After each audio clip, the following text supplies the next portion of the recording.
Testing, 1, 2, 3. All right, welcome this morning. Another good day, nice and bright time. Ready to get started here. We're going to watch the opening bell here, running just a minute late. Had a little bit of a technical difficulty in the beginning, but I think we got things straightened out. There it goes. There's the morning bell already starting for us. So 7:30. This is the NASDAQ up here in the upper right-hand corner. We have the NASDAQ range 12 on both of these. They're just kind of a repeat of each other. One just has a different indicator on. Notice up in the left-hand corner, we have the bulls and bears is running. Let's bring this down here so we can see a little better. And then on the right-hand side, we have just the ATR running against the bulls and bears. So today, you see out on the little marquee, the little graphic out there, I said we're going to continue to work on trying to perfect this trading strategy that I've been working on. And I'm going to do that with you guys. Hopefully you don't mind coming along and watching me try and perfect a new trading strategy. And so that's kind of the idea of what's happening today. This is the NASDAQ. And after class yesterday, I continued to work on that thing and trying to figure out what was going on. I had a little better luck yesterday in the afternoon because the market wasn't going quite so fast and crazy and out of control.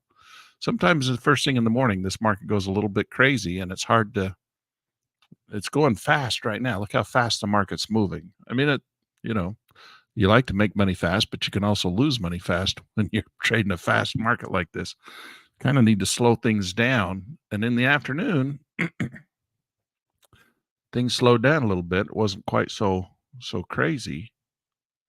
And we could get some things going a little bit better.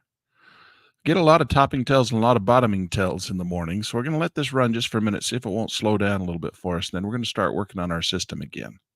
Now, the idea is what I'm trying to do is I'm trying to figure out a system that we can, I've got rules. Actually, believe it or not, I've got rules that I've been writing down for this system. Now, we're over here in the futures market. For those of you who are new, I know a lot of you come and join us new. And so we are in the futures market. And in the futures market, let me give you a little banner here. I'm a former instructor at the Chicago Mercantile Exchange and at the Chicago Board of Trade. And so I like to trade futures. And I'm trying, and we can trade futures with the normal standard, buy low, sell high type of strategy. And we're good at that. We can do that. We're trying to create a new strategy. That's what we're trying to do here. We're trying to combine a couple of different concepts.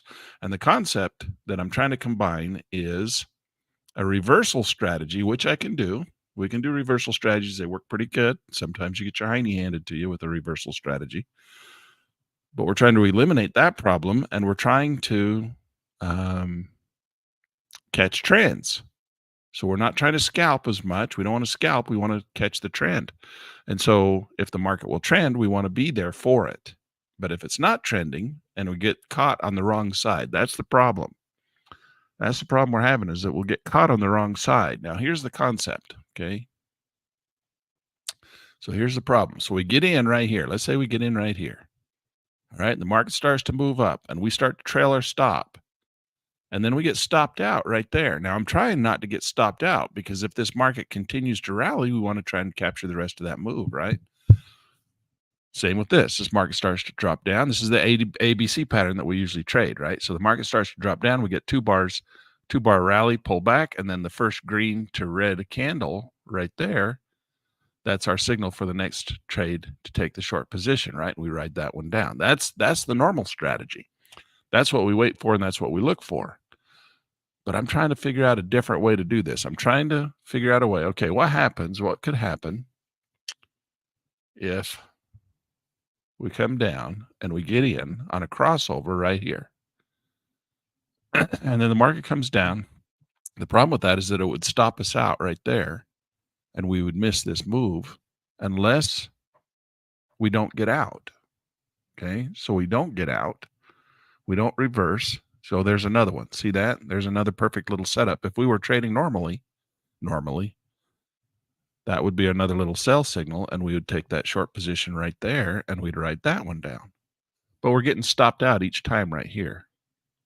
So that's if you get in on the arrow and then you write it down until you get stopped out, then you have to get back in, write it down until you get stopped out, write it in until you get stopped out. I don't want to do that. I want to see if there's not a way that we can use dollar cost averaging and reversal strategies. And there may not be. I may not be able to do it. I've been trying to do this for years and trying to figure this thing out. We can do what I call land secret sauce, which is just switching back and forth with every one. But see, the problem with that is that you get stopped out and then you miss that big move right there. How do we get back in? There's no signal. So what happens is you have this indicator that we're using, the ATR, and then the market starts to go sideways and you're going in and out, in and out, in and out. You're getting whipsawed back and forth. So we have to eliminate that problem too. So here's the concept. I'm trying to use dollar cost averaging and reversals to see if there's not a way that we can build a system that will not, I don't know how we can do that. How can we build a system that we're trading using the QOCO? So all we have to do is just drop them in here, right? We just drop them in and we catch a reversal. Where do we put a stop in? That's the question. Do we put a stop in or we don't put a stop in? If we don't put a stop in, because we don't want to just keep getting stopped out, right? But what if the market starts to rally right now? Well, then you dollar cost average, right? So you dollar cost average so you don't keep getting stopped out as this market bounces around sideways. But if you get on the wrong side of a trade and this thing goes to the moon, then you're dollar cost averaging into a losing position and you're building this massive position and it's extremely difficult to survive. So you're like, well, okay, we'll drop one more in there. At what point do you decide to drop one in? Because if you don't do it quick enough, you don't get your advantage to the downside to get your second contract in. But if you do it too late, if you do it too soon, you add too many positions too quickly. All right, so that should be a reversal right there. Should it not? Because it is an arrow. So we should actually reverse right there. So if we got two of them, but see, this is the dilemma that I've got. If we reverse right here, because there's an arrow, we're only getting in only dollar cost average between the arrows.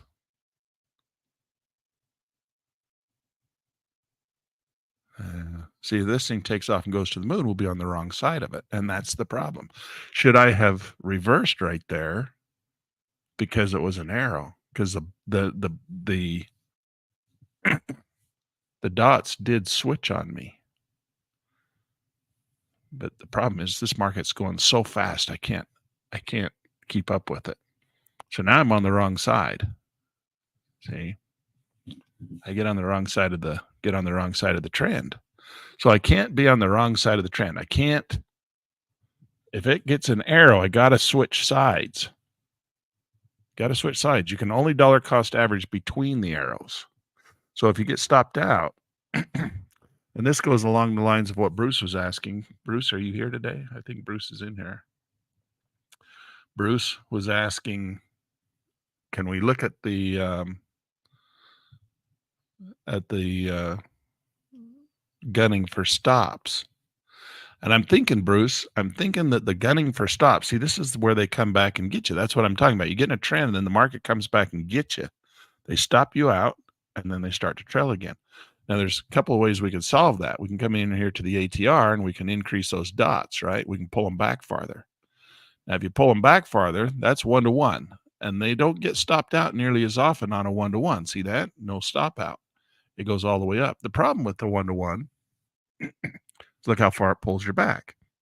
And when it pulls you back like that, pulls your dots back, it gives you a late entry for the next position. If you zoom those things in a little bit closer, you get really good reversals. See that? Almost to the same as the Heikin-Ashi bars. So we're using Heikin-Ashi bars, and we don't need to have the ATR at all. We could turn that off, right? And we could say, okay, we're just going to trade the Heikin-Ashi bars. But they don't always go flat. So maybe that's part of the thing too. You're like, well, wait till they are flat. Okay, but that's the point of the system that I'm trying to create, is that we don't have to worry about flat bars. That's why I have the ATR turned on. And I like the ATR. Now we could turn off the ATR and we could use parabolic SAR because it pulls it back farther and it kind of zooms it in. The problem is, let's go set the parabolic SAR. See, it's like, where do you put these settings? I've got it set to 120, 200 on the parabolic SAR. And it just, I know, it looks so easy. It's like, oh, just get in and ride the trend. Well, we can do that. That's what we always do. That's what we usually do, right? That's what we usually do. We just wait for the crossovers of the color codes when the market's deep in the stochastics lower region or up in the upper region, and then we look for the reversal. We could do that. But what about in the meantime? What about when what I want to do is I want to capture the market.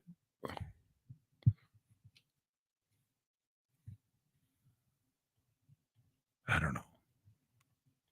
I just don't want to get on the wrong side of it. That's the whole idea. How do you keep from getting on the wrong side? Where's the difference between the ATR? See, the ATR, we got 4 arrows. The parabolic SAR, we got 6. So you got whipped around a lot more at the parabolic SAR. See that? All this parabolic SAR, whip, whip, whip, whip, whip, but only 2 on the ATR.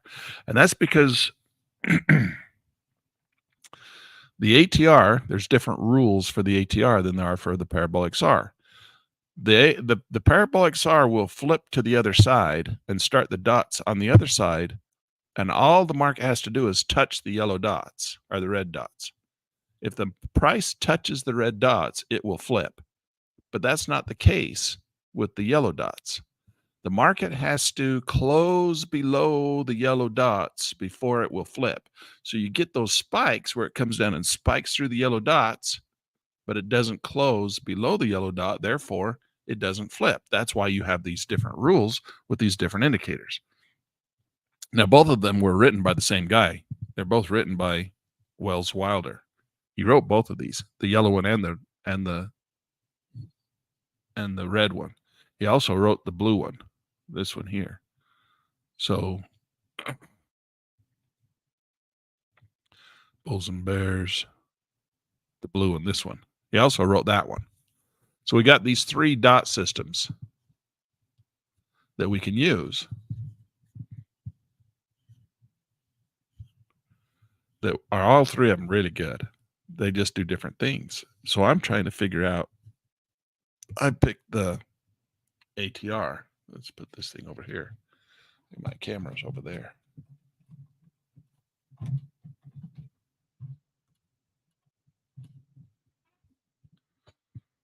So at least I'm looking at the camera. I had taught my class last night, and it was on the other monitor. How many of you came to my class last night? So, see, look at this. This is the problem right here. It's fine when the market's trending. We can get into nice trends, and that's the idea, right? You want to be there when the trend occurs. When you get a flat sideways market and then the market breaks out of the trend, and boom, starts to move. But if you sit there and go back and forth, back and forth, back and forth, that's where you get your hiney handed to you, right?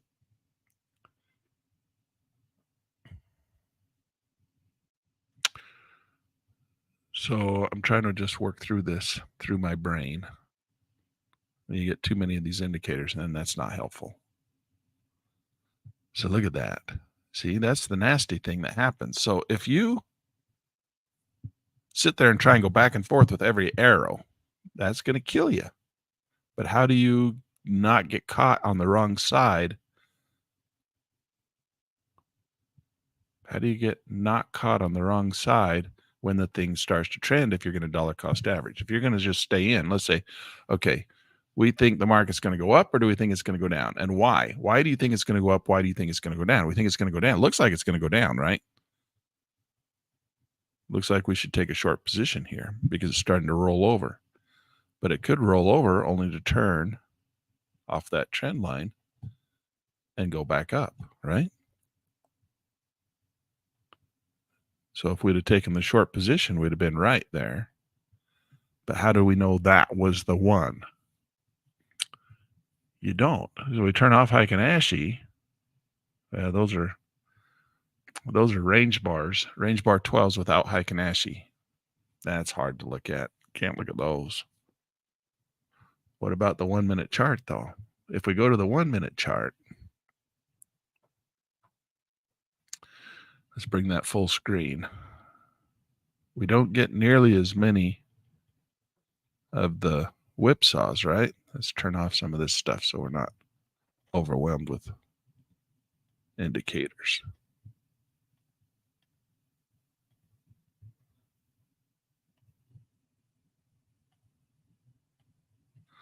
Okay, so now if we did it this way, just on the 1 minute chart, we don't get as much whipsaw.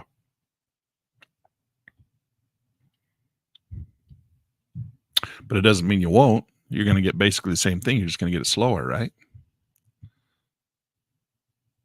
So we're short the market. Let's say we're short the market. And we're going to have a reversal in here. So short with 1. We'll just reverse it with 1 on the yellow dot. And it might be that just the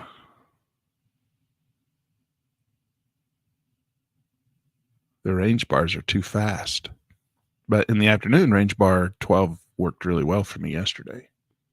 But I did get on the wrong side of it a couple of times.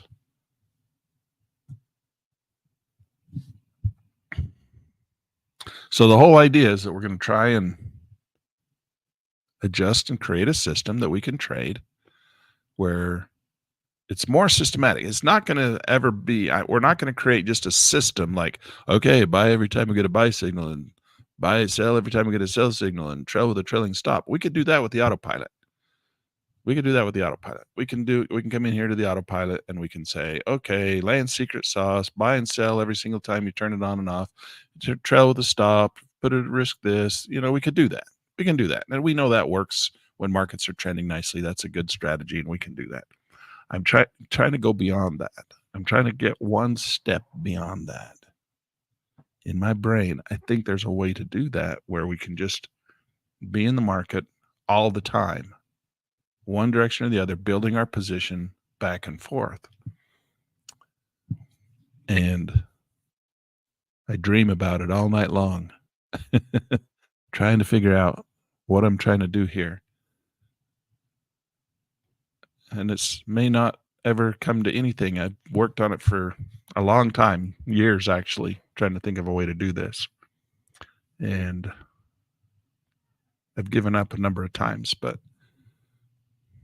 I'm sure you guys go through the same thing. In your brain at night, you're probably thinking, what can I do to make this happen? How can I get into these positions and not get caught on the wrong side and catch the trends? Because we miss the trend a lot. The market takes off and goes without us. And then we're saying, okay, well, let's wait until we get our little ABC pattern. And we never get our ABC pattern, right? The market just took off and went, and it just goes and goes and goes. And we're sitting on our hands waiting for the little 2-bar red bar pattern pullback. And we're waiting for it to move in our favor, and it never does. So we caught a little bit of a move here. But is it going to trend? That's the question. Is it going to trend? This is not trending. This is scalping. If we took it off right now, we'd take a nice little scalp out of it. But I kind of like to do trends. But if the market doesn't trend, should we just scalp? So we're at $480 right now against our 880 that we let it go against us when we were doing the other strategy. And maybe we just, quit trying to be as systematic about it and just say, okay, well, this is what it is. It is what it is. Be a scalper land. I don't want to be a scalper. That's the whole point of this. I don't want to be a scalper. I've seen scalpers they win. They have lots of winners. And I understand that, but they have lots of losers too. And they usually lose more than they make. The big money is staying in the position and catching a trend. All right. We're going to come in here and set this at 880.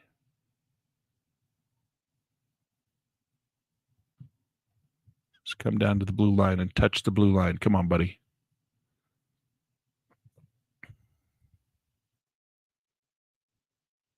I'm going to come down and test that blue line.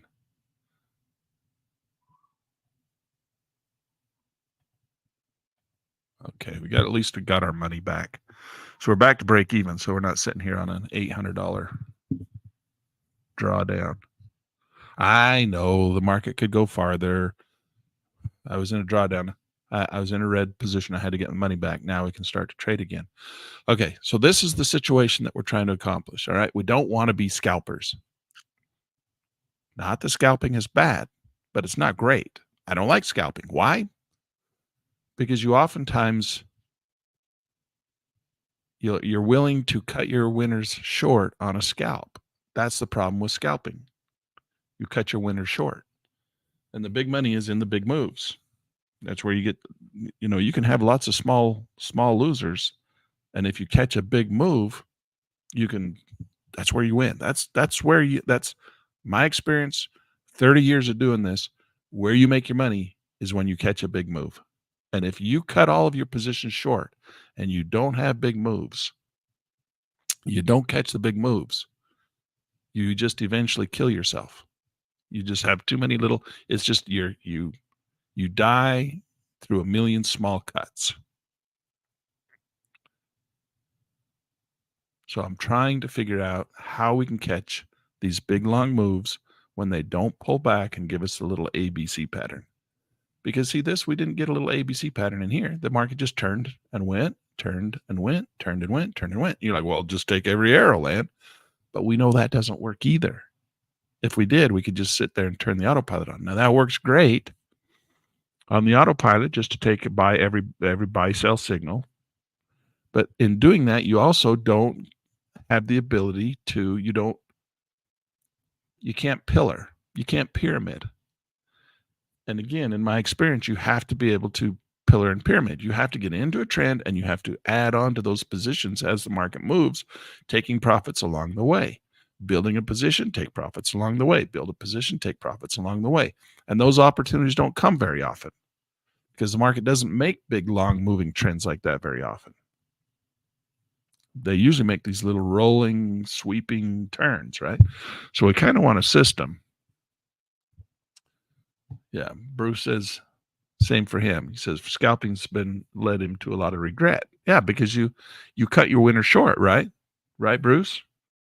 You're like, oh, I'm just going to do what David Duty does, and I'm just going to take $100 out of this thing. And if I trade with one contract, I take $100. If I trade with two contracts, I take $200. Trade with three contracts, take $300. But still, all you're doing is you're catching a $100 move. And that's why the market does what it does, because there's so many people who trade that idea. They have that concept, right? And they come in here and the market comes down and it comes down, it moves $100 and everybody jumps out and that causes the market to retrace like that. And then it turns and goes again. That's how we get little ABC patterns. And that's why we generally see in this when we say 4 bars, right? We generally get 3 or 4 bars. We get 4 bars and then we get 2 little pullback bars and then we get the next trend. And that's really common. It's a really common pattern. And the reason you get that is because of the scalpers. The scalpers come in and the market starts to fall. They got in and then they scalp out. They take their $100 off, causing the market to come back, hit their stops, and then it drops again. And so what we do is we're like, well, don't take the first trade, right? Don't take this trend right here. Wait for it to come back, and then we'll take the second leg. Well, oftentimes the second leg doesn't go through, right? Because the market just swings through these little swing patterns.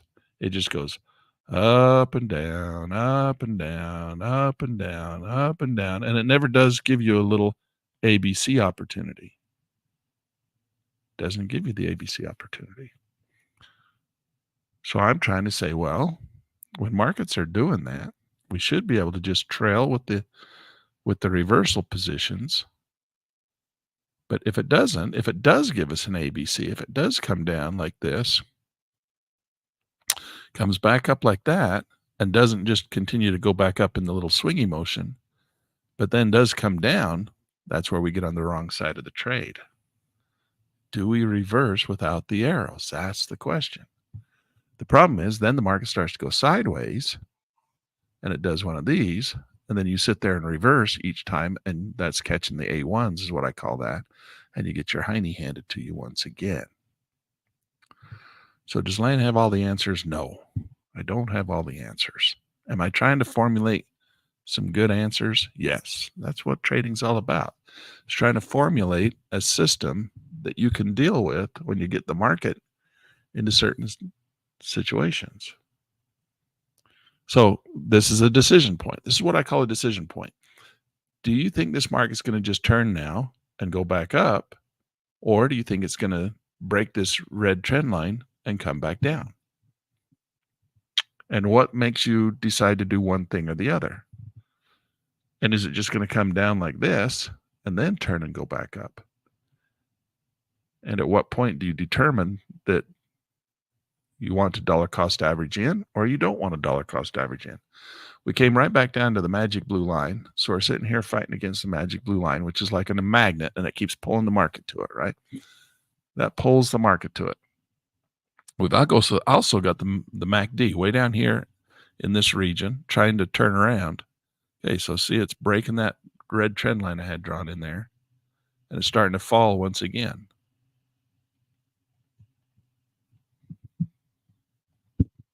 So that's the ABC pattern that we watch for, right? A, B, C.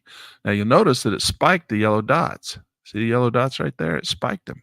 It stuck its steely little knife, its little topping tail. It went bam right through the little red dot, the little yellow dot, and then it turned around and fell. But because it went through the little red dot, but it didn't close above the little yellow dot, it didn't flip and give you an arrow going the other way. Now, is that good or is that bad? It's not good or bad. It's just different. If that would have been the parabolic SAR and we were doing the red dots, see, all it has to do is touch the red price and it flips those dots to the other side. So then you get lots of whipsaw with the parabolic SAR. That's why I don't use the parabolic SAR, because it flips too often. Well, back it off, Lan.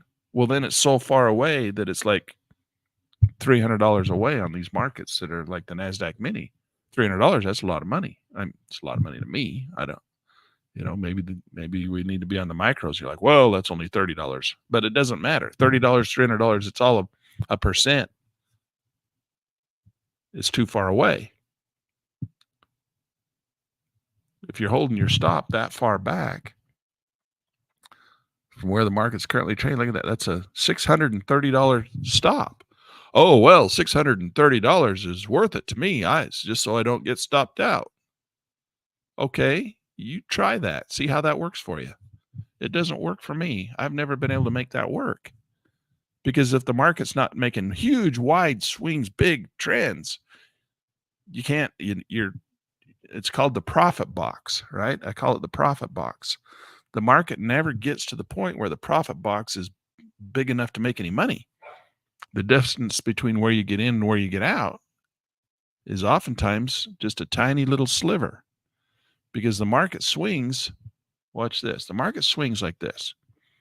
It goes up and down like this, right? And the market does that. So you have this trailing stop system that you put in, and it comes in and it comes up like this, and you get in here, and then it comes down like this. You get out there, and then it comes in like this, and you get in here, and then it comes in like this, you get out there. So if a market's swinging nicely, you get in here for the short position, and you get out right here for the long position. That becomes what I call the profit box. And then you get in here, and you get out here, right? So again, you don't catch the very ends. You can't catch these little ends right here. So that becomes the profit box, where you get in to where you get out. That's the profit box. How much is that? Well, let's draw a dollar calculator on here. In this one here, this would have been $1,235. Oh, well, see, we're rich, rich, rich beyond our wildest dreams. The problem is that if you use an indicator, or if the market isn't swinging in these big enough zones, that what happens is it does this, right? If it does this, what happens? Well, your profit box ends up being so tiny that you get in here, you get out there, you get in here, you get out there. Your profit box ends up being just a tiny little thing between here and here.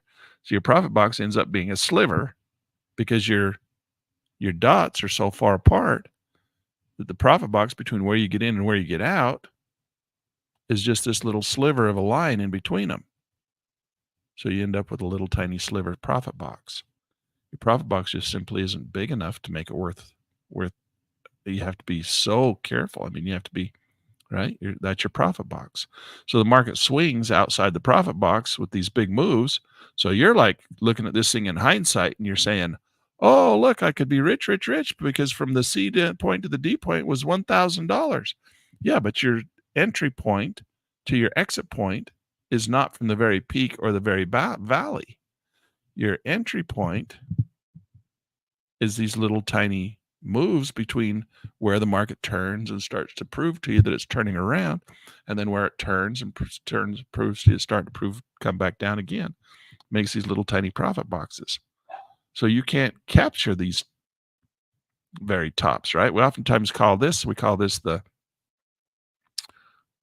up here. This is the hors d'oeuvres up here. This is the the dessert down here. This is the dessert down here, and these are the hors d'oeuvres up here. This is the meat and potatoes, right? So we say, well, all we're trying to do is catch the meat and potatoes. Problem is the meat and potatoes sometimes just, there's no meat, there's no potatoes. There's no meat, there's no potatoes.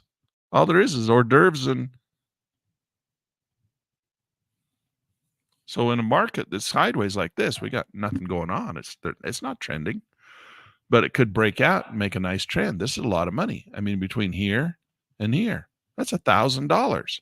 Well, I want a piece of that. Okay, well, how are you going to capture that? I'm just going to reverse when it turns right there. Okay, we'll try that. See how that works for you. So you'd be sitting there going back and forth in this situation. I'm going to go from red to green, red to green, red to green. Okay, go red to green, red to green, red to green. See how that works for you. Yeah, you'll catch one now and again, but more often than not, the dumb market doesn't trend far enough for you to get into a profit box. And so you keep getting stopped out. And by the time you do get one of those tiny little profit boxes, hey, I made a profit. It wasn't big enough to cover your losses. Well, then, you just have to trade when the markets are explosive and making big moves. Well, that takes us back to our previous trading strategy, which is what we do, right? That's what we've been doing for the past 6 months on this channel. We've just been trading, waiting for markets to get explosive and go parabolic for us, and then we try to catch the little ABC patterns. But that doesn't happen very often, especially when you got a stupid market like we've been in lately. If we go to the daily chart, this dumb thing's not been trending at all. It's just been going sideways for, look at that. How do you make any money in that thing? That thing's not trending. Yeah, we were making money hand over fist back here with those strategies. Yeah, we made lots of money here. We made money on the short side here. But as soon as it started to do this, these crappy markets for the last 2.5 months, markets aren't moving. They're not trending. They're dead. And they do that a lot. So I'm not bagging on the other strategy. I'm saying the other strategy is great, wonderful, do that. But I'm trying to figure out a strategy that we can trade when the market's doing this. 3 months we've been sitting through this shitty ass market that's not been trending. There's got to be a way to make money when the market's doing that. Oh, go trade options land, sell some premium. Okay, do that. Go do that. We've done that. We know we can do that. Yes. I'm trying to figure out a trading system with dollar cost averaging. There's Bruce, confirming what I said before. Scalping is great. Go scalp if you want to scalp. But you miss the big moves. You miss the $1,400 move to take $70. And that's the problem I see with David Duty. And eventually what happens is you get into a situation like this where the market's being so crappy and it's just going sideways.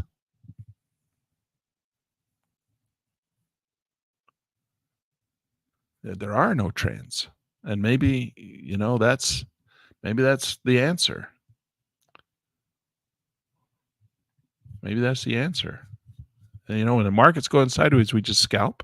When the market's trending, we trend. We go for the trends, and we're gonna miss some. I know we're gonna miss some. We can't catch them all. But if we're dollar cost averaging and the market's just going sideways, we shouldn't get too far behind the market because, well, the problem is the market can stay irrational longer than we can stay liquid, right?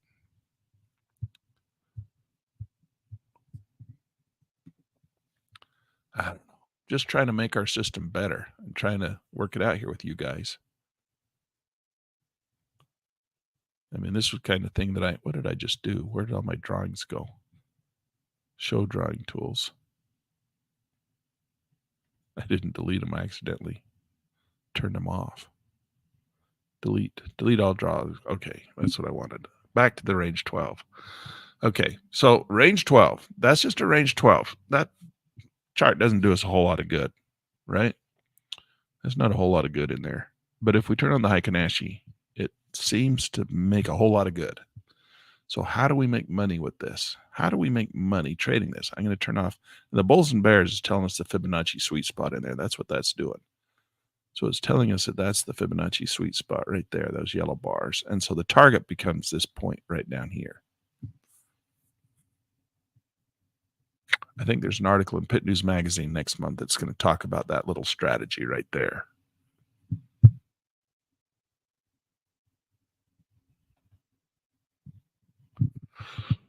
But I want to use the ATR, but I don't want to get on the wrong side of the market using.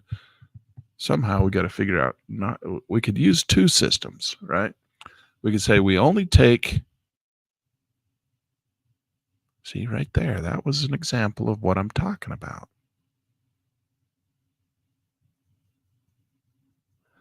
Let's just start trading it. Let's see how we do. Let's come in here.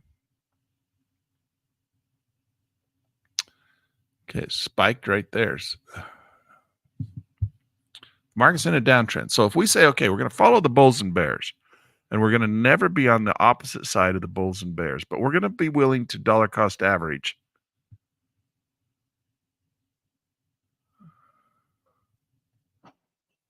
Going to be willing to dollar cost average as long as we're only dollar cost averaging in the direction of the bulls and bears based on the smaller time frame. Because the bulls and bears is a much larger, right? It's based on Fibonacci. So maybe it's got to be a combination of tools.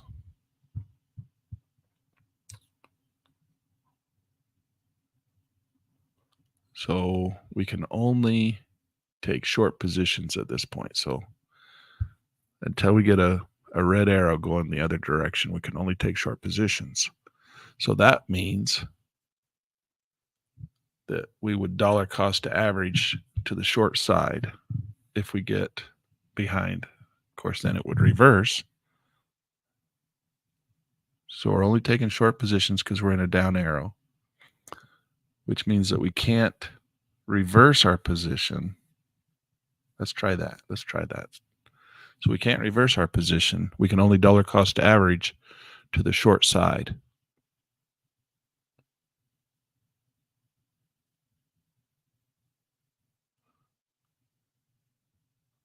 Now we just need the market to break out and trend. Now this is a range bar.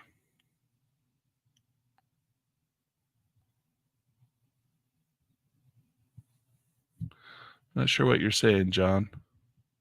John's got an idea here. Okay, so we're short the market with one contract. So we can only take short positions because we're in a red down arrow. We can't take long positions until we get into an upswing.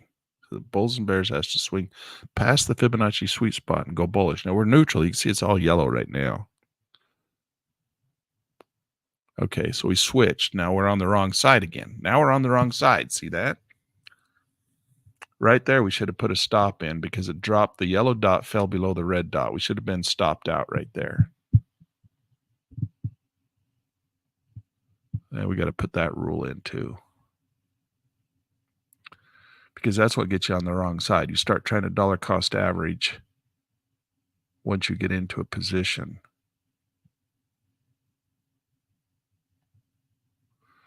So now we can only take long positions. So if we can only take long positions, we're going to trail like this.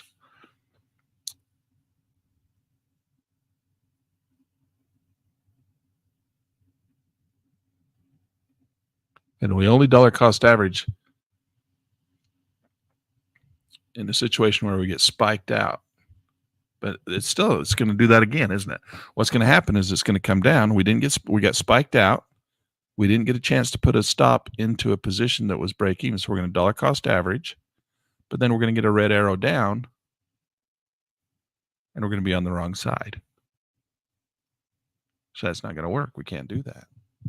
With this concept I'm trying to run, that's not going to work. We can't do that. That's not going to work.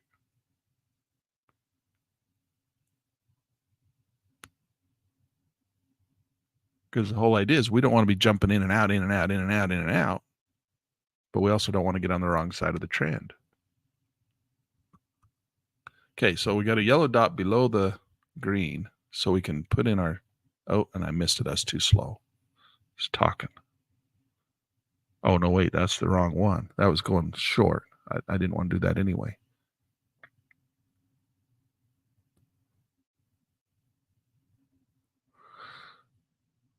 Okay, so we're long the market. We're long the market. Long because of the red line, red arrow. Market is showing bullishness. Well, it's not showing anything. That's the point, though, right? That's what we're trying to do. We're trying to catch the breakout. When is this thing going to take off and run? It may not. I mean, but eventually it will, right? I mean, eventually it's going to move. But we just don't want it to move the wrong way. So far, this red arrow's holding. And at this point, it's just a probability. This is luck of the draw. I don't know. Is there no reason why the market would run one direction or the other at this point? If those yellow dots get above the green, we'd start to trail. But we're just, look at how dead this thing is. Wow. That's pretty uncommon too.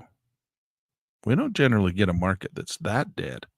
We didn't look at the news. Do we have a Fed speaking today or something and everybody's sitting on their hands waiting for the news to come out? Because that's usually what causes. Okay, we got our yellow dots in there. So we're going to drop that. Now that should be, should that be a reversal or a stop out? That's the question. Should that be a reversal or a stop out? I think it should be a stop out. It should stop you out.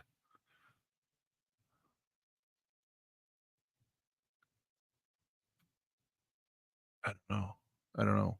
The whole idea of the land secret sauce is that should be a reversal. But we're only in with one. We didn't get an opportunity to put a second one on, so we're only in with one contract. But in this market, one contract's big. I mean, we're up $100 already. And we just got stopped out. See that? And now we missed the trend. Now we miss it. Now let's say this thing's going to take off and go to the moon. We missed the trend. But if you would have reversed, you'd have been short right now. So you can't reverse on a gun for stop spike, right? But we got stopped out just as the market takes off and goes to the moon.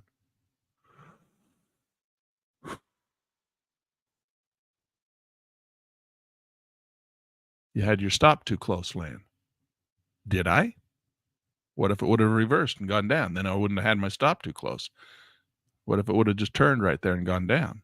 But it didn't. I know it didn't. How come I missed it? That's the point I'm trying to solve. That's what I'm trying to solve here, people.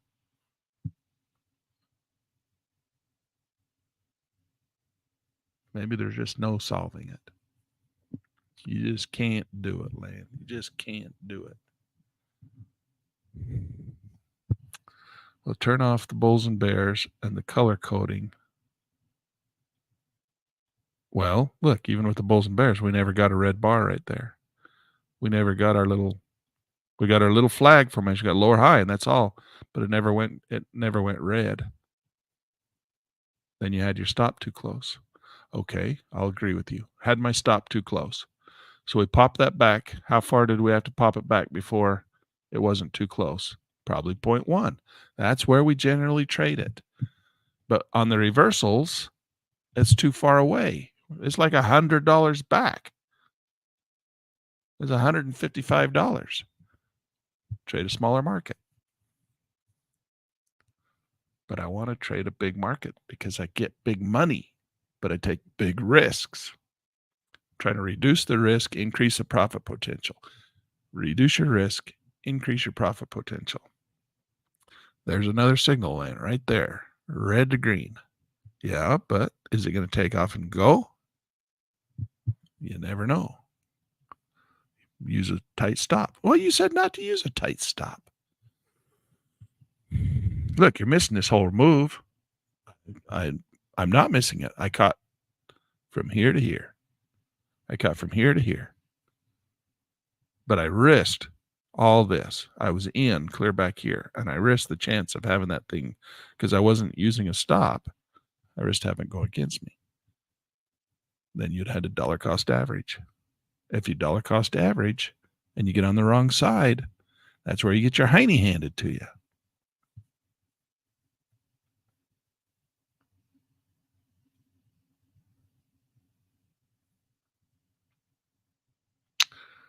Is the ATR too far back? See, if we just turn the ATR off, let's turn it off. There is no ATR. Okay, now we're just going to use the Heikin-Ashi bars, flat bottom bars, two flat bottom, and then you get your little teaser in there, your little stop out. You got 3 bars. Okay, so technically speaking, we're at a decision point, right? Are we anticipating that this thing is going to now continue higher with the green bars? Or is this on the way down and going to just make a pullback and a reversal and go this direction? Or is it just going to go sideways? Because it can do any of those 3 things. Those are the 3 things it can do. So how do you guard against one versus the other? Because what this does is it gives you a 33% chance. You got 33% chance that it's going to go up. You got 33 point, let's be more accurate, 33.3333333% that it's going to go down, and you got 33.33333% that it's going to go this way, right? So you got a 33% chance it's going to go sideways. You got a 33% chance that it's going to go up. You got a 33% chance that it's going to go down. So what are the odds? I'm trying to put the odds better in our favor by eliminating this one here. Delete. I don't want to have a situation where if it goes sideways, I can't capitalize on one of the 33% the other direction when it breaks out and goes. But you never know which way it's going to break out of a narrow sideways channel and go one way or the other. So you do the dollar cost averaging, or you do the reversal trading, right? You do reversals or you do dollar cost averaging. The problem with reversals is that you get caught every time the thing goes sideways. Bam, bam, bam, bam, bam, bam, bam, bam, bam, bam, bam. And you're like, well, dollar cost average into a sideways market. And we've done that, right? And we've had good success with that. But that can also, we've also blown our accounts up doing that, where you're like, okay, I'm going to get in long with 1, I'm going to reverse, and then I'm short with 2, then I'm going to reverse, long with 3, short with 4, long with 5, short with 5, long with 6, long with, at some point, the market should take off enough to get you back to break even, right? But that one time it doesn't, it's like dollar cost averaging into a complete losing trade where you blow your account up.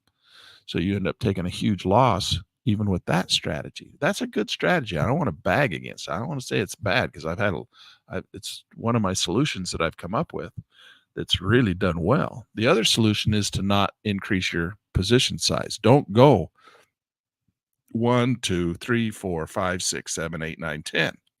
Instead, just go 1, 1, 1, 1, 1, 1, 1, 1, 1, 1, 1, 1. Problem is when it breaks out, you only have 1 and you lost like 10 in a row. So you lose 10 in a row, 5 in a row, 3 or 4 in a row. And then when it does break out, you've only got 1 contract. and it doesn't make enough money to pay for the 4 losers unless it really goes a long ways. And then you're like, well, you have your one, you get your starter, and then you can start adding in. Well, you're going to add in, if you only have one contract, you're going to only add in.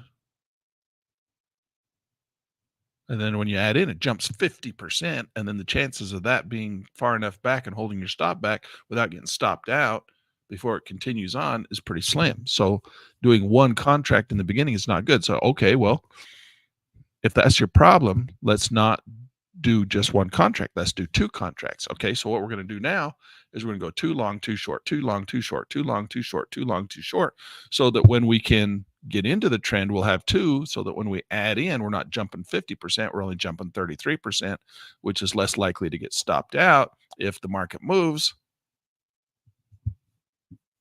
But then if the market just keeps going sideways, bam, bam, bam, bam, bam, bam, 2, 2, 2, 2, 2, 2, 2.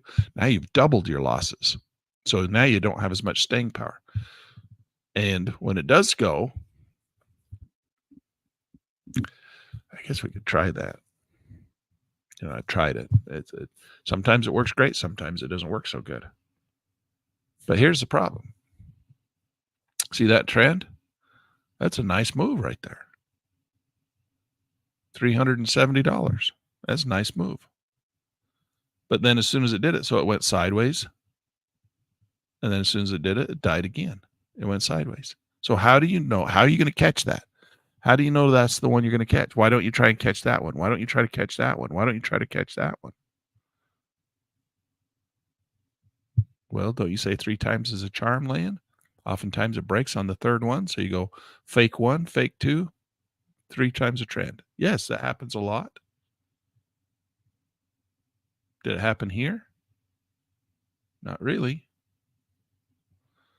Went 1, 2, 3, I guess. Then it fell.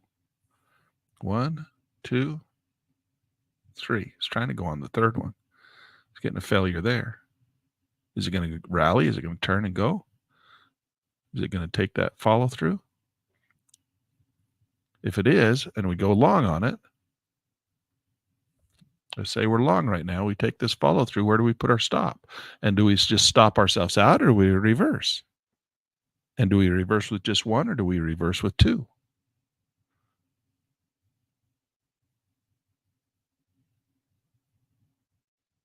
These are all the dilemmas I'm trying to solve.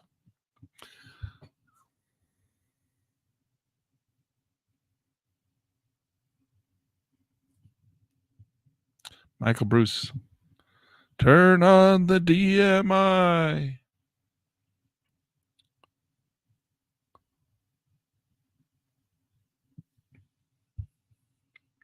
Okay, there's the DMI. So how does the DMI work? It's a strength indicator. So what that tells us is if it's above this threshold right here, the market is trending. Now, it doesn't necessarily, it's a strong market. It's an increasing in strength. And then it's losing strength as it comes down. See, it's coming down, losing strength. That doesn't mean the market should be coming down. That means that the market is losing strength on the downswing. On the upswing, the market is gaining strength. Okay, it can be a strong downtrend. See this? This is up, but the market was coming down. It's not directional. Just remember that DMI is not directional. It's only strength. So the idea is if it's above the 20 threshold, then it's a strong market. If it's below the 20 threshold, you're not supposed to trade at all. Anytime the DMI is below the 20 threshold, don't trade because it's not a strong market. The problem with the DMI is that it's very laggy. The big trends will actually occur and turn and start to run, and you're barely getting into the market. See this right here. So here's where the DMI crossed over, right there. And by the time the DMI crossed over, that trend was already more through the trend than it was. It takes a trend like that to get the DMI to come up above. Once it gets up there, then it died. The DMI starts to die. And in fact, this one came down. That's just the problem with the DMI. It's so laggy that sometimes by the time it tells you to get in, market's already gone through its trend. There's a little three drive pattern again. Drive 1, drive 2, drive 3. But can you rely on those little 3 drive patterns? So they're pretty reliable, but how do we stay in? That's the point. Stay in and reverse when we're wrong. So here we go. Another little pullback. Those never went green. So what's going to happen? Is the market going to fall? Where do we think the market's going to go? It's just not really decisive. It's just kind of going nowhere. How do we make money in this market? Come on, Michael Bruce. How do we make money in this market?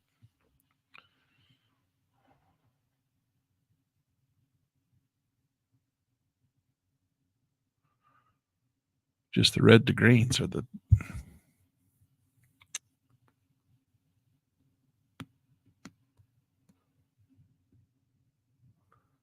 maybe we just need to, maybe we're down on too small of a time frame. But the time frame, see, look at this thing. This is the 1 minute chart, and it's just dead.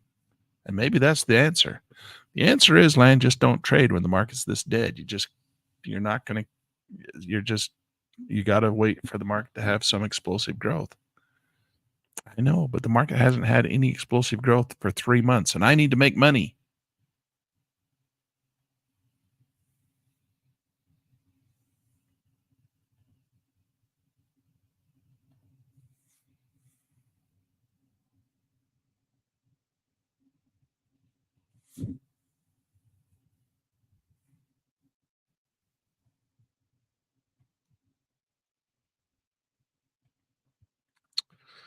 All right, let's see.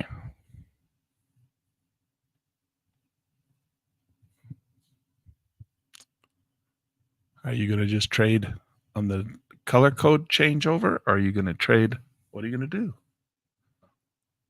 Well, the DMI is way up here. Strong market. See that? That big move down. That big move down is what's caused the DMI to come up like that. It's starting to show strength.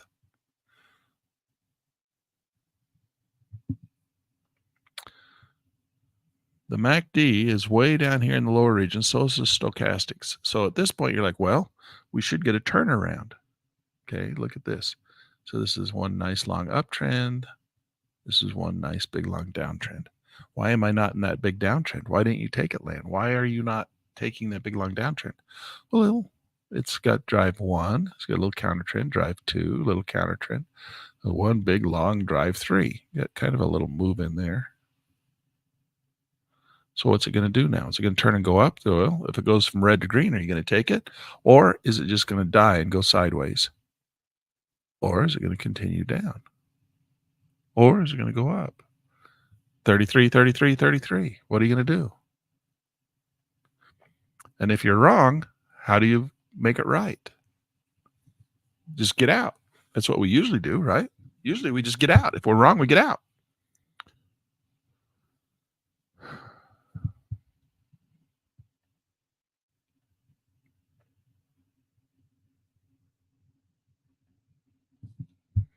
Is your stop too close? Well, if we were trying to get in here and just stay in the whole time, yeah, it stops too close. But it stopped out there.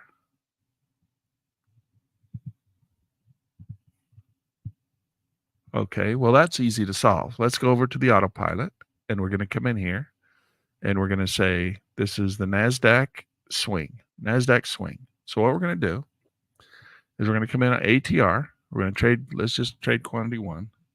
Actually, let's do 2 because we're going to try and do this, all right? So now all we're going to do is we're going to come down, we're going to do market order. We're going to do longs and shorts.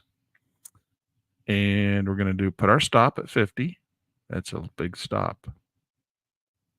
Let's put our stop down here. We're going to take a smaller stop. Put our stop at $10, $50. And we're not going to put a limit. No limit. And we're going to exit on primary signal. Or are we? We cannot exit on primary signal. No, we do want to exit on primary signal. Start over. We're going to trail the ATR until break even. Or should we not even trail the break up? We don't even want to do that. Let's just not even trail. We'll just say no trailing stop. Put ours in there, and then we get out when we get an arrow. How's that? That's a pretty simple, straight up strategy. So we'll just let the autopilot trade that one for a minute and see how it does. So what we're going to do here, you see what I'm doing? All I'm going to do is get in on the arrow, put my stop, $50 back, and get out on the opposing arrow. I'm not going to trail. So the only thing that's going to get us out, look, my little dot came in. My green arrow. Look at that, rotten luck. If we'd have been 2 bars earlier, we'd have been in on this downtrend. Okay, well, let's let this go for a second and see what it does. Okay, look at the call to arms on the MACD. This market's flushing. It's really flushing now. Okay, there's an arrow. Got stopped out. There's another arrow. Got stopped out. $50 maybe it's too close. We just lost $100. Just lost all our money. Okay, I'm going to quickly change this to, let's give our stop just a little bit more money. We're at $50 on the stop. Maybe we need to have that be $100. This is a big market. Okay, so I'm going to risk $100. Okay, there we go. Okay, so we're just going to risk $100 on each trade, each arrow, but then we're not going to get out until the reversal. So it's quick. It's 0.5, right? On our ATRs, 0.5. 0.5. So we're going to get quick entries. We're not going to trail, though. No trailing stop.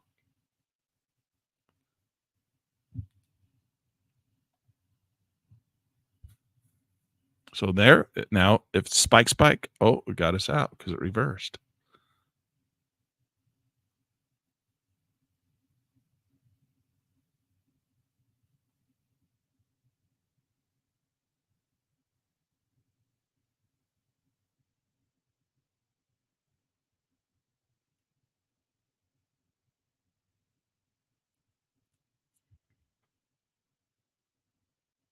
Come on.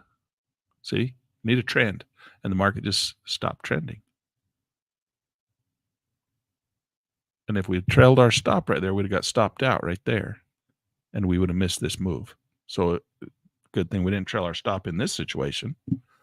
But then if we'd have trailed our stop and we didn't get stopped out on that first one, we'd have captured a lot larger move, lot more money right there because we'd have intercepted a lot sooner on the trailing stop as opposed to the reversal of the arrow.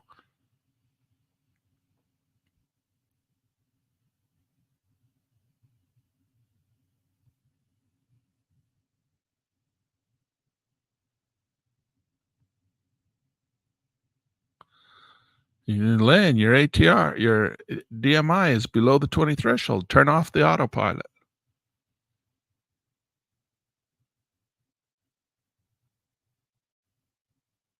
Well, the only one that's winning money is the one where the DMI was below because it was breakout.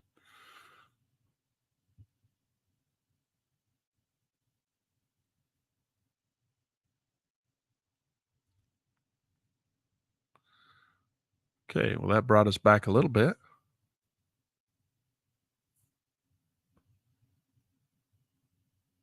Spike. Look at that spike right there. Spiked us out right there. Now it's reversed. Is it going to go? Is it going to go?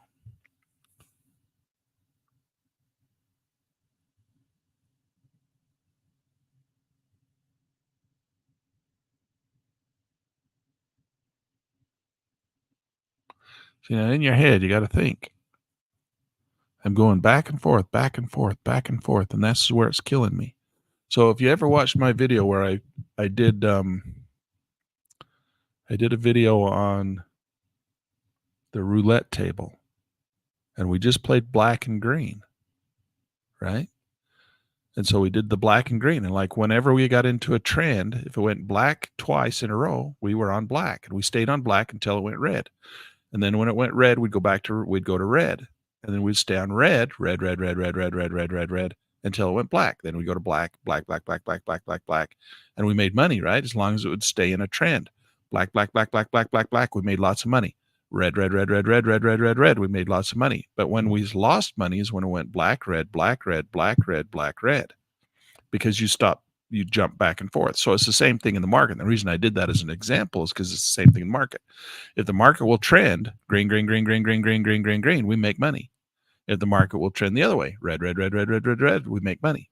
We go back and forth between red and green. Where we lose money is where we go red, green, red, green, red, green, red, green, red, green. So how do you, that's really what we're doing, right? We're playing black and red on the roulette table. I know we're not supposed to associate this with gambling, but what we're doing now is we're trying to put the odds in our favor. But the odds are red and green, red and green, red and green. Now, or red and blue, red and red, red and green, red and green, red and green. Or in the roulette table, it's black and red, black and red, black and red. How do you know when the market's going to go black, black, black, black, black, black, black? How do you know when the market's going to go red, red, red, red, red, red, red, or in this case, green, green, green, green, green, black, black, black, red, red, red, red, green, green, green, and not doing what it's doing right now, which is killing us because it's going green, red, green, red, green, red, green, red, green, red. It's not doing green, green, green, green, green, green, or red, red, red, red, red, red, or in the case of the roulette table, black, black, black, black, black, red, red, red, red, red, right? It's going back and forth between the two. So I always tell you, well, if it's doing this, don't trade. Well, how do you know it's doing that until after it's already done it? So that's what I'm trying to capture. I'm trying to say, if it starts to go through that situation, don't keep jumping in and out. We got to have a strategy that keeps us from jumping in and out.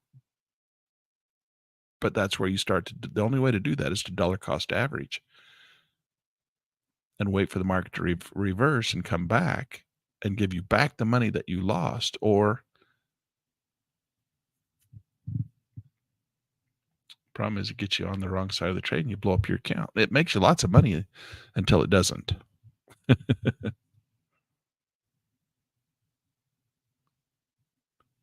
then you got the problem with the roulette table where you've got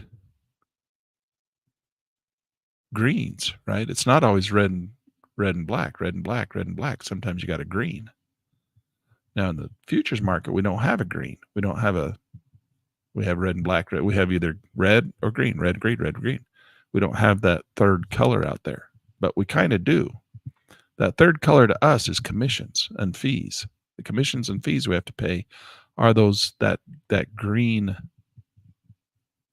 symbol on the roulette table. That's how I relate that to this.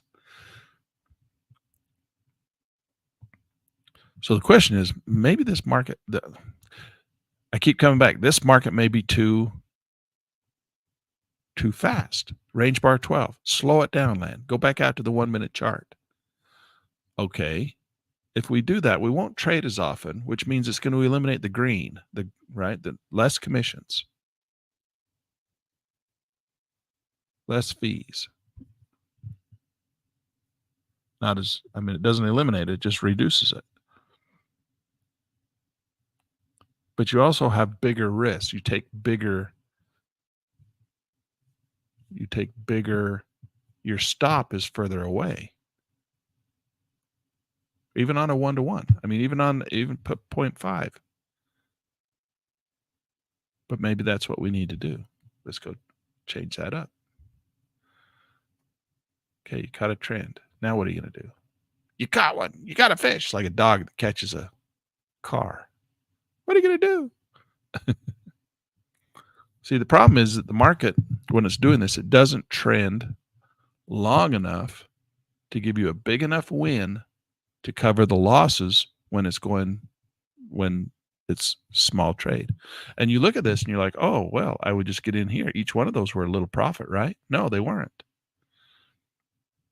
Even in these situations, look at that. Look at our closed positions. Very few of those. Look how much we're losing compared to winning. Well, Land, just do the opposite of that. Just do the exact opposite of that. Doesn't work. Ask me how I know. Then it loses just in the other direction. It doesn't get, the profit box doesn't get big enough. So maybe we're on too small a time frame. Okay, well, let's go to a larger time frame. So let's turn off this autopilot. I wish somebody just come in and gave me the answer. Said, Lan, this is what you do. You guys are like, Lan, that's why we're here with you. You're supposed to tell me what to do. I told you. I'm working on this every day myself. Always trying to make my system better. You guys are just seeing the sausage being made. Sometimes you just want to have the sausage handed to you, but somebody's got to make the sausage. So this is the sausage making process. We got to figure this thing out. Hopefully this is brain teasing you and you're like, so if we slow it down, this is just a 1 minute chart. This is still pretty fast, right? 1 minute chart. So we're going to come to the autopilot. NASDAQ swing trade, ATR swing trade. We're going to do the same thing. Quantity 2, 10. We're going to raise that up to 100. 20. No trailing stop. Or no limit order. No trailing stop. Long and short. That's what we had before. I didn't save it. 2. Okay, I'm going to save it this time. All right, start the autopilot. Okay, now this is going to be a lot slower. It's not going to give you nearly as many trades, right?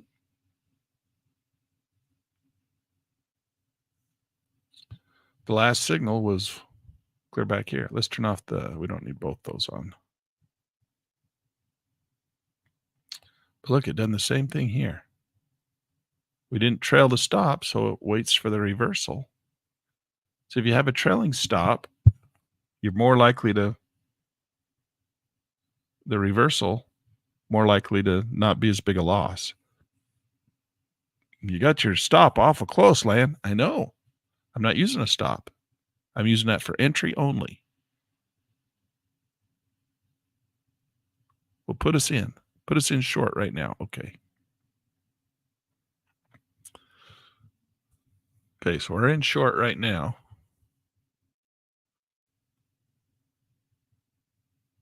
And the only way it's going to reverse is if it closes above the yellow dot. And this is all one big downtrend, because look over here.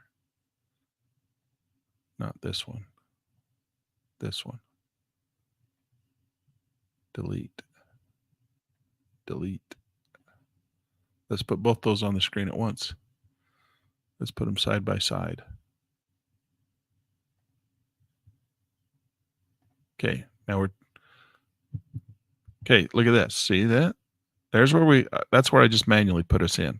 On the 1 minute chart, right? We went to the 1 minute chart because we're like, oh, the range bar is too fast. Slow it down. Go to the 1 minute chart. Okay, so that's what I did. So that's where we got in manually. Look at all this, okay? That's what's happening on the smaller time frame. This is the 1 minute chart over here.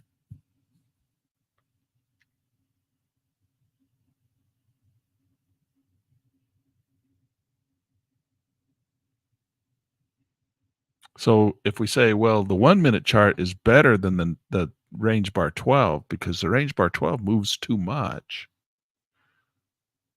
couldn't we say that about the 1 minute chart and go out and trade a 5 minute chart or a 2 minute chart?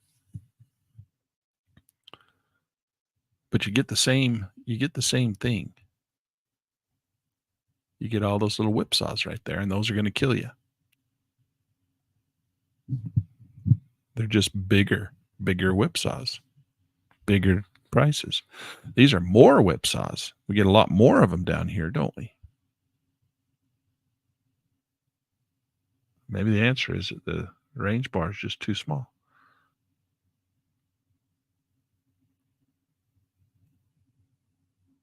And we just need to scalp. If that's all we're going to do on the range bars, we're just going to scalp. We can't day trade. We can't position trade. Or we can't. Maybe a range bar, that is a long trade. Maybe that is a long move. Maybe that's a trend in there. $260, and that's as good as it gets, right? Maybe. That one right there. Those don't come along very often, do they? $500 right there in that one move.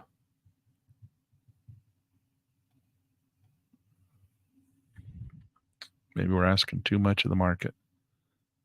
Trying to get long moves on these very small time frames.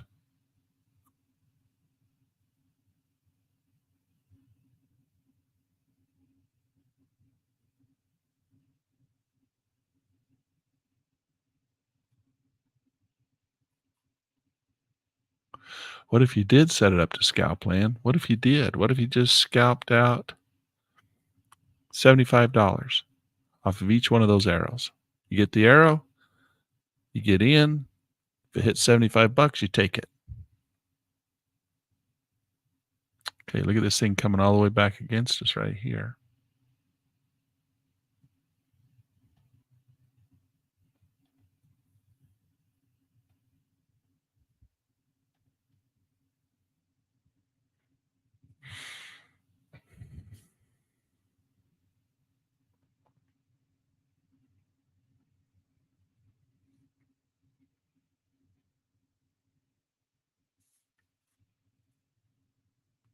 Now we're all the way back to our entry point.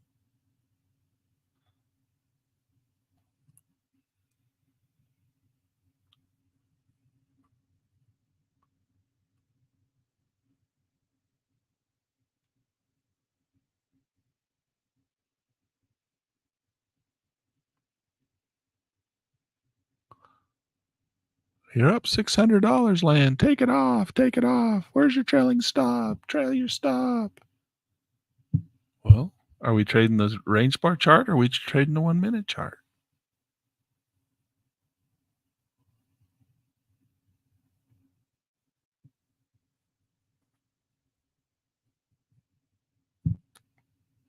Wouldn't you put your trailing stop up there on that one? Okay. Lock in some profit. We could do that. We know we can do that kind of trading. We can do that kind of trading. Is that we just need to fall back to do that kind of trading? Maybe that's what we just need to accept, the fact that we're not going to make a system that can catch these sideways trends. And that's the answer that we may end up with, right?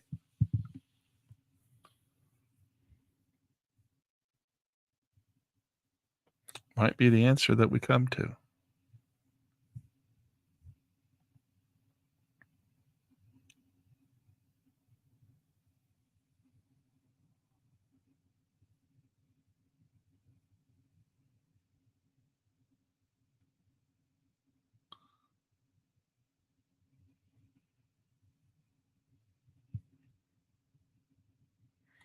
That we need to just stop trying to be so. You can't you can't win every single one. You can't take every single trade. You just have to take what it'll give you and be happy with it and say, okay, I made $300 today. I didn't make $5,000 today.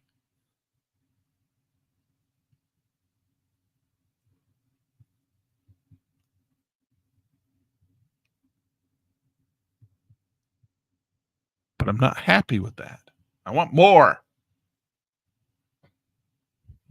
I want more. I want more. I want to figure out a way to make more.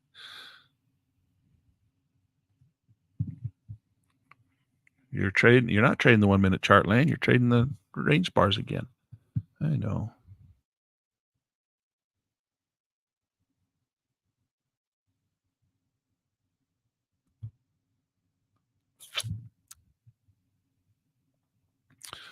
And we spent the day trading that one when we could be over here maybe trading the different market. And then you're like, well, now it's a whole other story.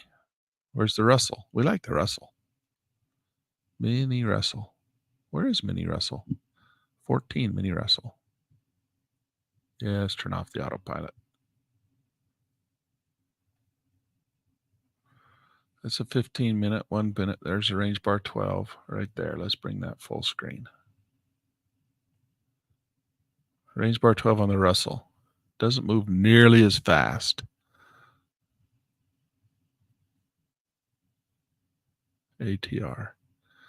It looks a little too close.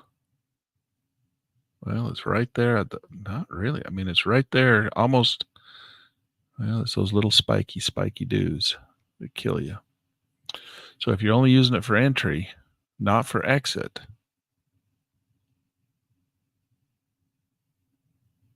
well, those would exit you out. See, too much.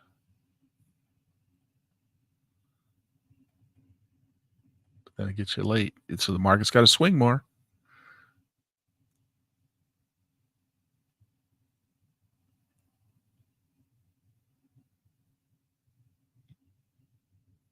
Autopilot.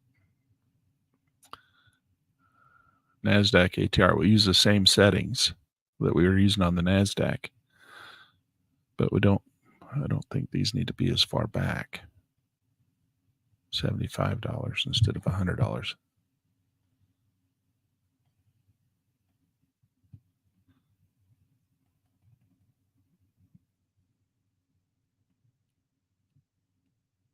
No trailing stop.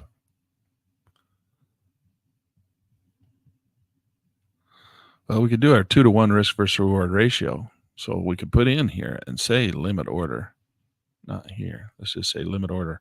Well, we'll turn on that too and put this at 30. That would be a scalp, right? So now you're doing 75, 15 in, 30 out. So 75 wrong, 150 right. Exit on primary signal in case we don't hit that. Continuously. You're never going to hit a trend. You're never going to hit it. You're never going to catch a trend in this one. So, oh, just missed that one. Let's put it in. And our stop is going to be, we'll just put our stop right back here on the ATR, but that's going to trail.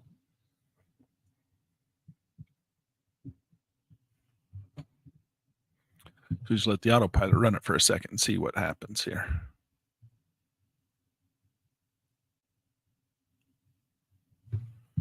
This is the range bar 12. Range bar on the, see the range bar 12 on the, that's our 1 minute chart. Let's get rid of this one here. And we don't need that one. Oh, we just got stopped out. Dang, come on.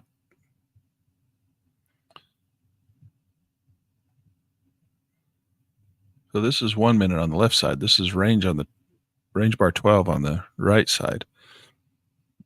We're trading range bar 12 with the autopilot.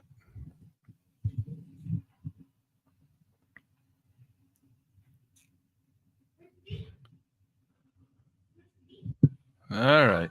Well,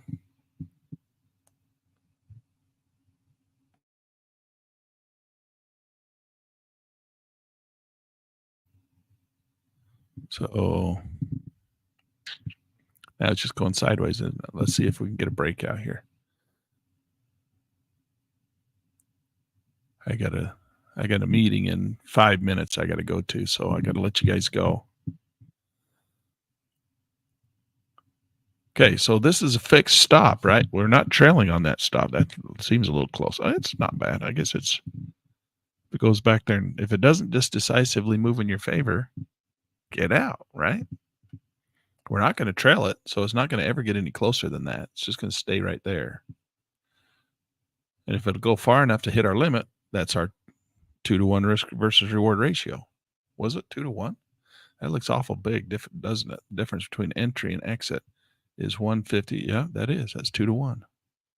300 on the downside. So we're going to lose $150 if we're wrong, and we're going to make 300 if it goes all the way down there if we're right.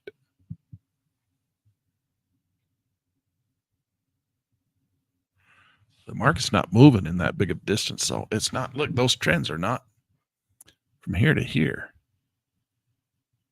That's $35. Oh, well, we got 2 contracts. But still, it's got to risk this to make this 2-to-1. Twice as much. It's got to move twice as far.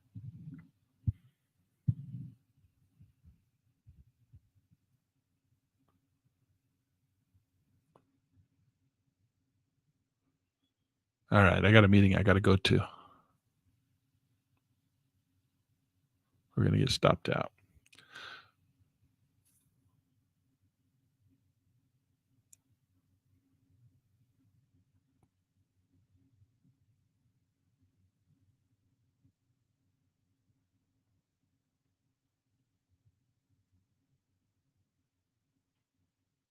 So here's the other strategy. Every time you get an arrow,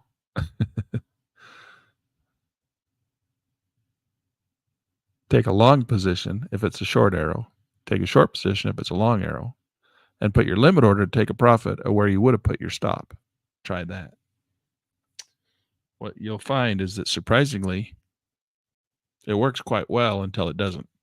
It works quite well until you get in a trend.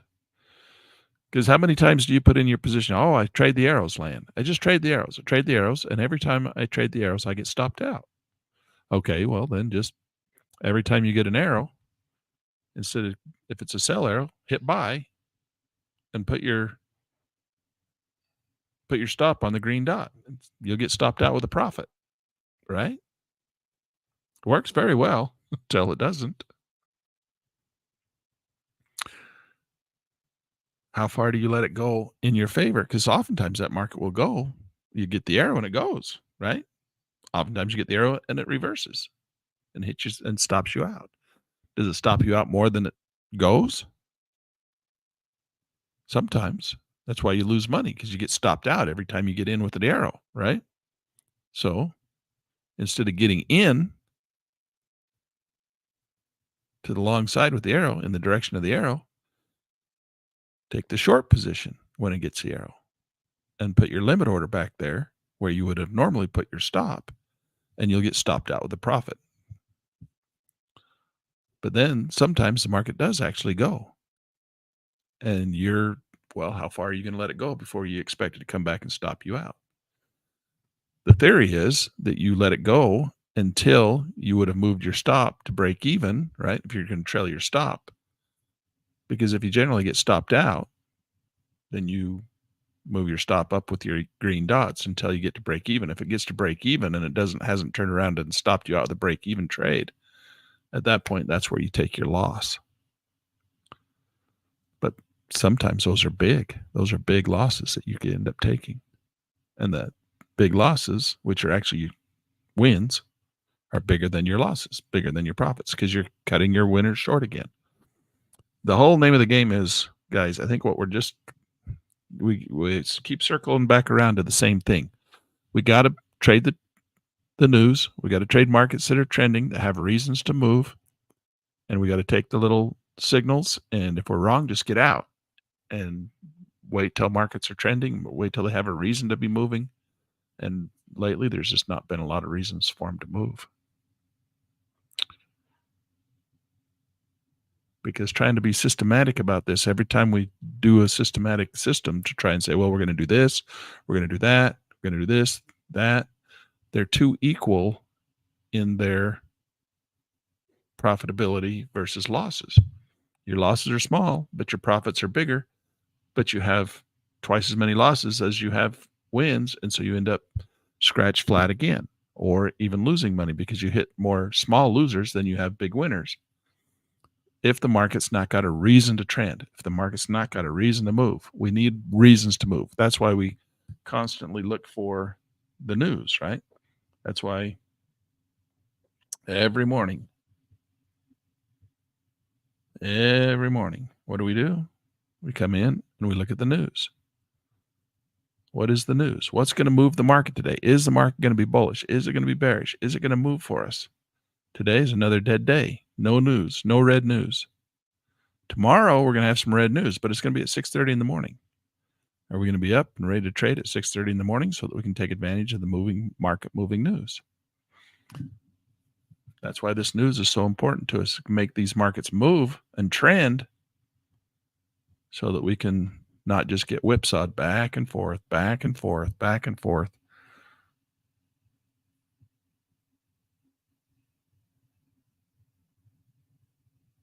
Come on, all you have to do is go up there and touch that blue line, buddy. And then I can go to my meeting. bring the blue line closer. Closer, Land. Bring that blue line down there closer. That didn't help. Bring the blue line down then. Well, okay. Bring the green line up. The yellow line up.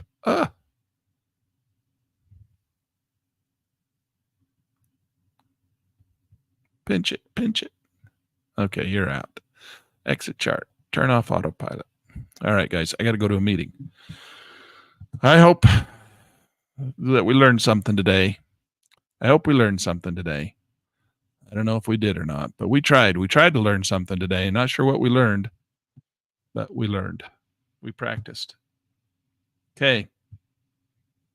It is very hard to put your finger on it, but I think the news is the game. That's what I've come to the conclusion over all my years is you just got to wait till you got an explosive parabolic market, and those are the ones you want to trade. You just do a lot of hand sitting, sit on your hands a lot, and until we can figure out a better way to do this, going to sit on our hands a lot. All right, guys, we will see you tomorrow, and we'll try it again. All right, we'll do it one more time. We're going to try again. If at first it don't succeed, try again.